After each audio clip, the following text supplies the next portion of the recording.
दर्शकों नमस्कार, ST news देख रहे हैं आप और लाइव तस्वीरें आप राजधानी शिमला के विक्ट्री टनल से देख रहे हैं, जहां पे किसानों द्वारा किस तरह से चक्का जाम किया जा रहा है। हालांकि लाइव हमने आपको अवगत करवाया है। सर हमारे साथ जुड़े गए हैं, जानेंगे क्या कुछ उद्देश्य लेकर के आज जो है ये चक्का जाम करने में मजबूर हो गए हैं। सर सबसे पहले शुक्रिया हमारे साथ जुड़ने के लिए। जी परिचय दीजिए। डॉक्टर कुलदीप सिंह तंवर, राज्य अध्यक्ष किसान सभा हिमाचल प्रदेश।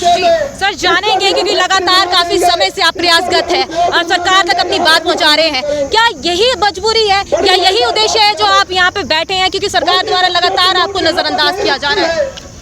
जैसा आपको मालूम है कि कोरोना काल में 5 जून को केंद्रीय सरकार एक बैकडोर से 3 काले कृषि कानूनों के अध्यादेश लाई थी और उसको एक कानून का स्वरूप दिया गया था सितंबर में।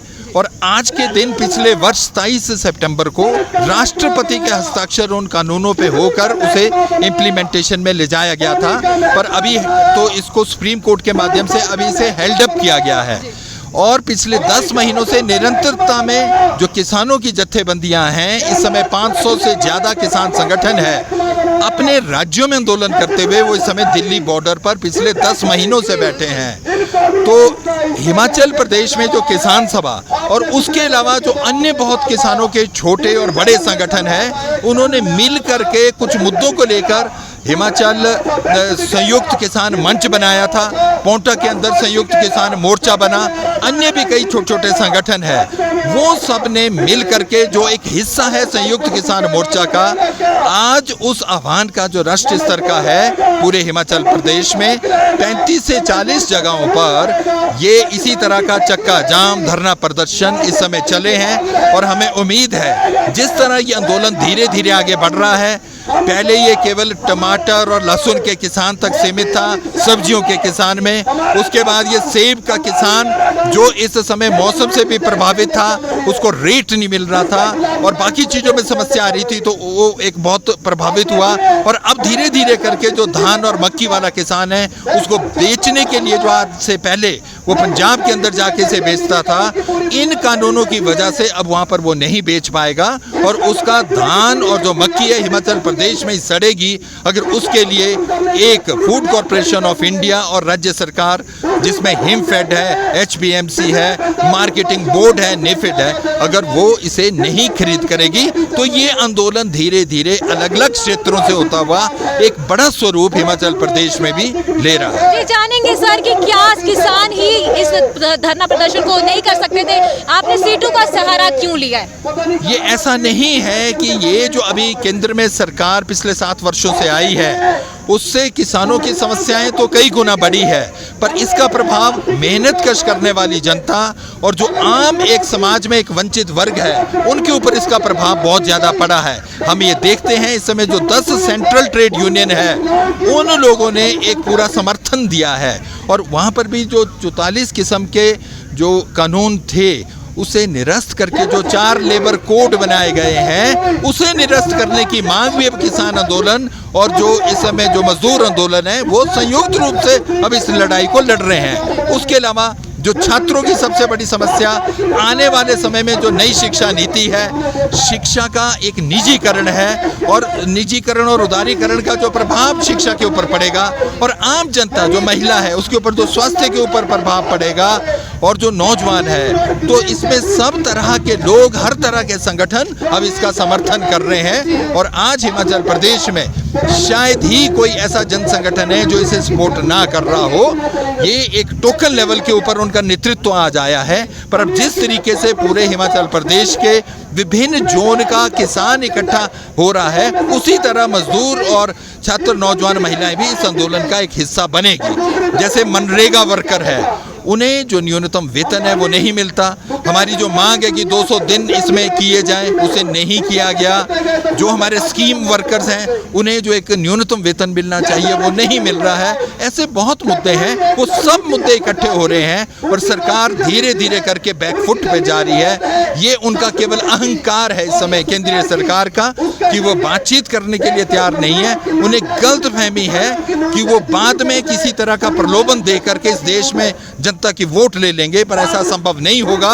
अभी जिस तरीके से केरल के अंदर, तमिलनाडु के अंदर और विशेष रूप से बंगाल के अंदर जो हशर हुआ है 2022 में जितने भी चुनाव होंगे, और जो खास तौर पर जो 5 राज्यों में तुरंत ये चुनाव होने जा रहे हैं और उसके बाद हिमाचल और गुजरात, त्रिपुरा में जो चुनाव होगा उसमें इसका प्रतिबिंबन होगा जो ये सरकार का अहंकार है। जी सर, जानेंगे कि आपके इस चक्का जाम से आम लोगों को भी काफी दिक्कतें आ रही है, तो क्या आप उनके बारे में नहीं सोच रहे? क्योंकि कहीं ना कहीं उन लोगों को भी किसी ना किसी मजबूरी से जाना पड़ता है, कोई काम होता है, लेकिन आपके चक्का जाम की वजह से उनको भी काफी दिक्कतों का सामना करना पड़ रहा है। बिल्कुल सही है। आज इस भारत बंद का जो आह्वान है बहुत पहले से हुआ था।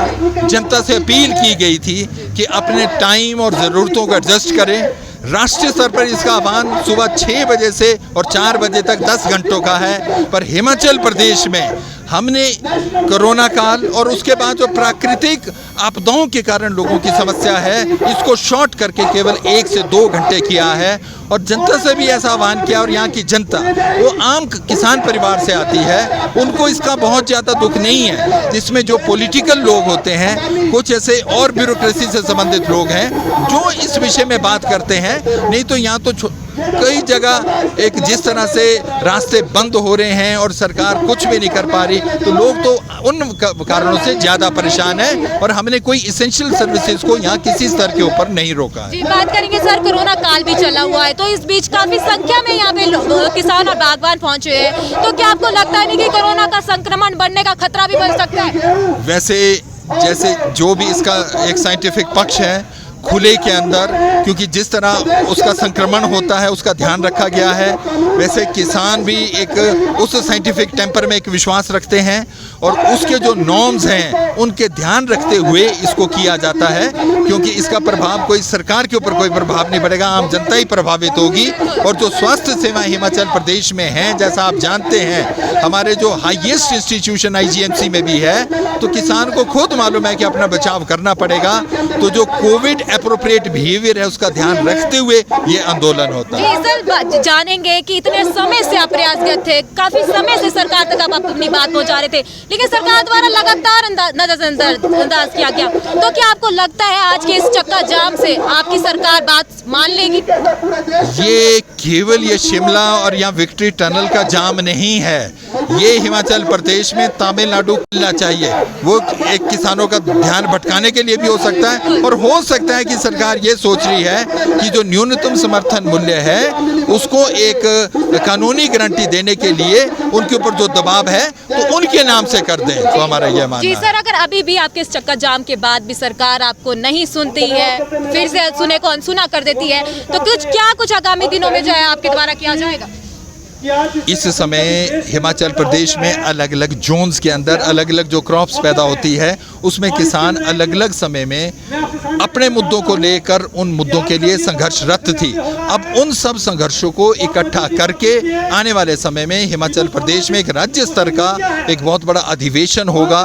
उसमें जो संयुक्त किसान मंच है, संयुक्त किसान मोर्चा जो पोंटा के अंदर, और जो अभी एक संघर्ष समिति कांगड़ा के अंदर बनी है, और कई अन्य जो आंदोलन है, और जो उसमें जो मजदूर है, छात्र, नौजवान है, उनको सबको इकट्ठा करके एक ऐसा अधिवेशन किया जाएगा और हिमाचल प्रदेश में सरकार के ऊपर दबाव बनाने के लिए और बड़ा एक संघर्ष बड़ी ताकत के साथ आने वाले समय में किया जाएगा। यहाँ पे सर भी हमारे साथ जुड़ चुके हैं, जानेंगे उनसे कि क्या कुछ जो है इस प्रदर्शन के दौरान वो कहना चाहेंगे। सर, सबसे पहले तो शुक्रिया हमारे साथ जुड़ने के लिए, परिचय दीजिए। मैं डॉक्टर ओंकार शाह,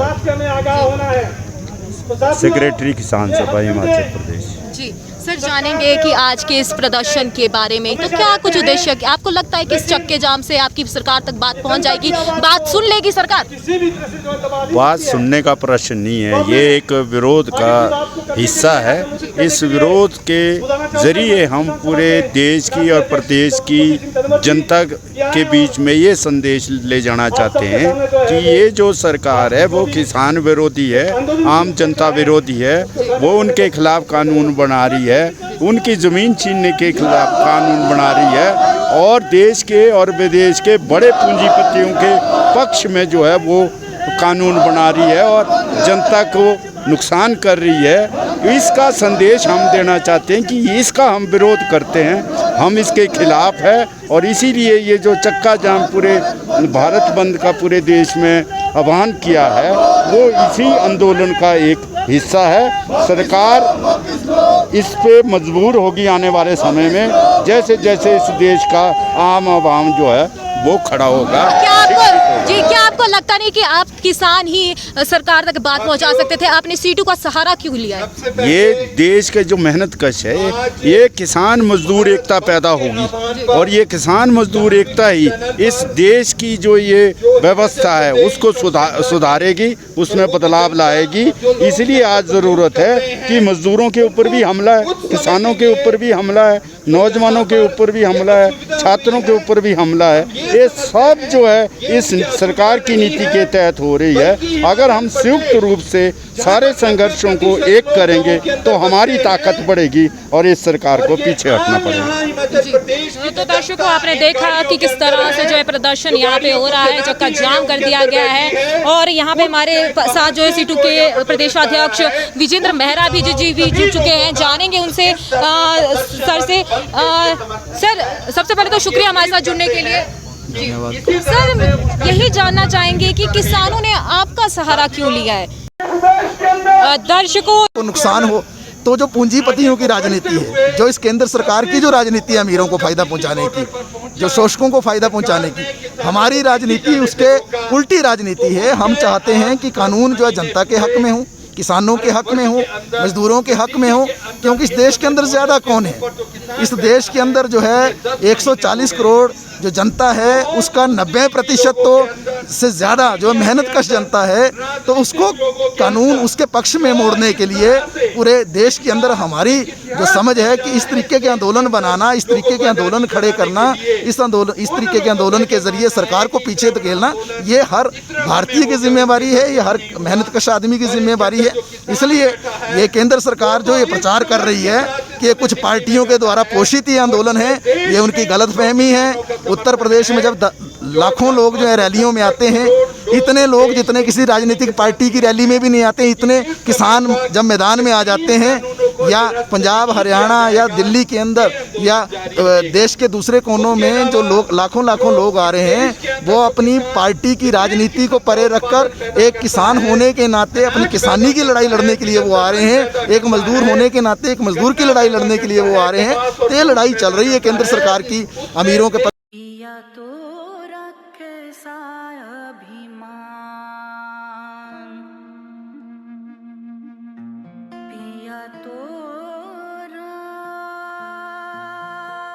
बीती यादों से नाता सहेजना सीखा, हाथ थाम कर जिनके चलना सीखा,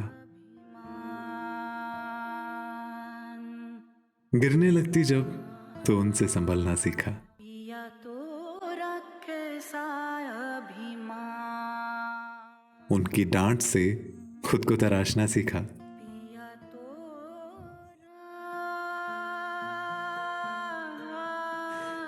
घर से दूर होकर भी दिल को हमेशा यह एहसास रहता है, उनका प्यार और फिक्र हमेशा मेरे साथ रहता है।